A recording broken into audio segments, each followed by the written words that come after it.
Retirement is by no means dead, but it is being displaced as the central institution in the second half of life, and it's being displaced by work, by longer working lives, by a new phase of work in the lives of millions of aging boomers who neither have the desire to go off to the sidelines nor, in many cases, the financial ability to stop working altogether. Boomers who are launching Encore careers are at the intersection of two of the biggest trends of our time: much longer working lives and the desire, the recognition, the realization that we need to change the world. If the old dream, the one that worked for 50 years, could be characterized as the freedom from work, the liberation from labor, the New Deal that's emerging could be called the freedom to work, on new terms, in new ways, to new and often more important ends. Many people are poised to launch an Encore career at the intersection of continued income, new meaning, and the opportunity to make some of their most significant contributions, to use their experience in ways that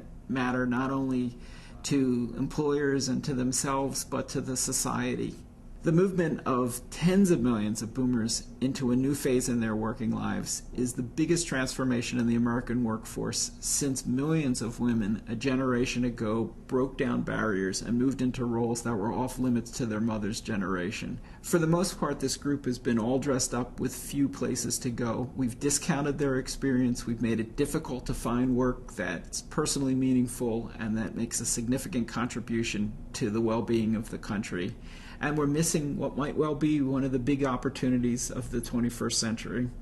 To capture this windfall of time, talent, and experience, we're going to need to be every bit as creative as we were in the last century when we tried to convince people to leave the workplace. We're going to need to be as bold as we were when we developed Social Security, as innovative as we were when we created retirement communities and senior centers and other new kinds of social institutions. And we're going to need to come up with a vision of work in this new century that will not only prod people to work a little bit longer, but will inspire people to develop an entirely new phase of their working lives, an Encore career that benefits not only